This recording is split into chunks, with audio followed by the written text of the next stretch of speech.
AEW Redemption just concluded, and I am going to give my immediate reaction to the pay per view in 10 minutes or less. I don't want to waste any time, so let's jump right into it. I will say at the top, on paper, heading into this was probably the least excited I have been for an AEW pay per view in quite some time. There was no MJF on the card, who is my favorite AEW wrestler and is one of, if not the biggest stars in AEW. So that definitely had an impact on my excitement for the pay per view. Also, no Darby Allin on the card. I'm a big fan of Darby Allin, so love watching his matches. And then there was also a few other people who were not on the card as well. So to me, it seemed a bit like a filler pay per view before their huge pay per view next month at Wembley, which is fine.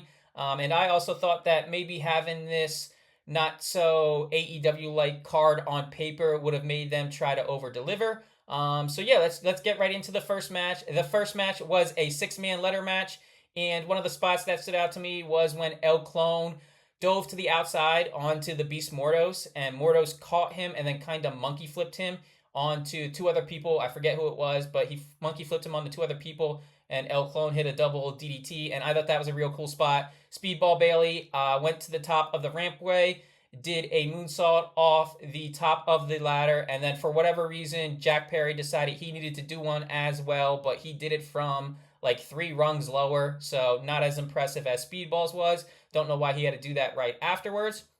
One of my favorite moments from the match was on commentary when Nigel McGuinness was talking about experiences with ladder, and he said Tony Schiavone's only experience with a ladder was as a teenager when he would use it to climb up and look through girls' windows or something like that. I love Nigel McGuinness. I think he's hilarious. He's one of my favorite commentators in pro wrestling today. And then the match concluded when Jack Perry did a Canadian Destroyer on the ladder to Nick Wayne.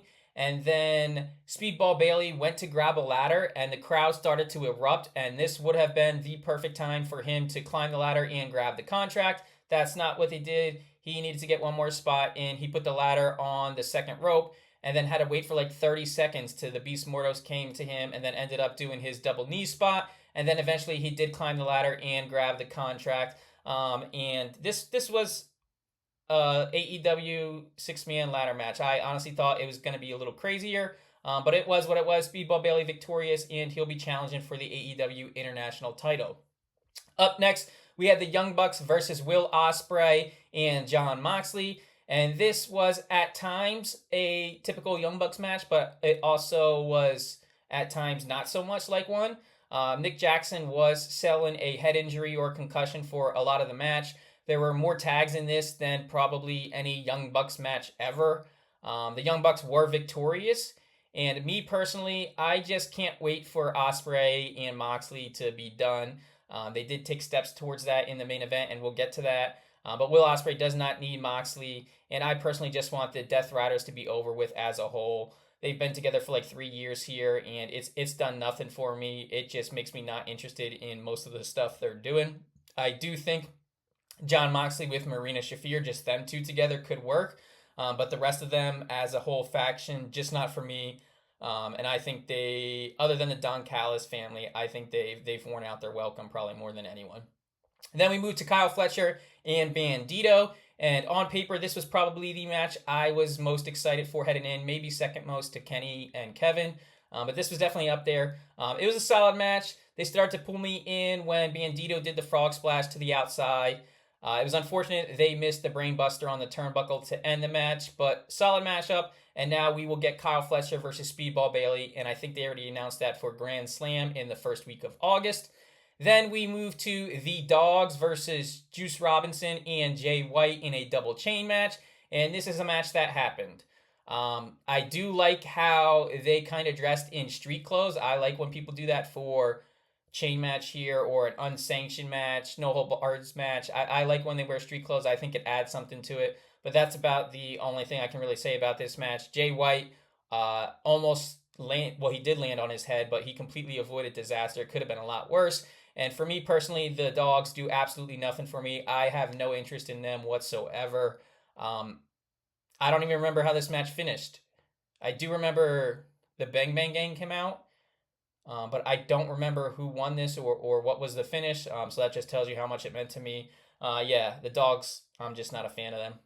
Then we moved to Hikaru Shida versus Maya World, and I did not like this match at all. I did not think it was good. I think it went so long. I get having Maya World go long with Mercedes Moné to kind of get her that ring experience and kind of try and help build her into a star. But going 15, 20 minutes with Hikaru Shida it's unnecessary. I guess it was cool that she won the title on her birthday and you kind of continue building her into a star.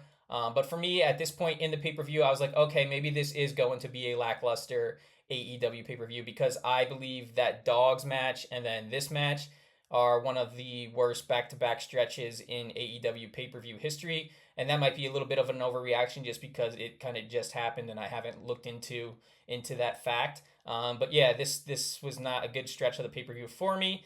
Then we moved to Christian Cage and Adam Copeland versus Claudio and Pac. And it was cool that they had Claudio and Pac attack Cope before the fans could sing his entrance music. This was a physical match.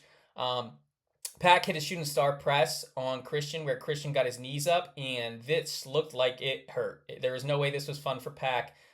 He landed directly on his knees, and that looked real painful. I'm a big fan of Pac and Claudio. I want them out of the Death Riders. I want them just as their own tag team. I personally think Claudio is best as a tag team wrestler. I loved him and Tyson Kidd. I really liked him and Sheamus, so I want to see Claudio and Pac as a tag team on their own. Cage and Cope did win here, and they already announced that they will be taking on the Young Bucks at Wembley. Then we moved to Chris Jericho versus Tommaso Ciampa in the No Holds Barred match, and this was your monthly, even bi-weekly bloodbath match for AEW. The biggest pop of the match was when Tommaso Ciampa pulled out like a stuffy mascot of the hockey team and beat it with a hockey stick.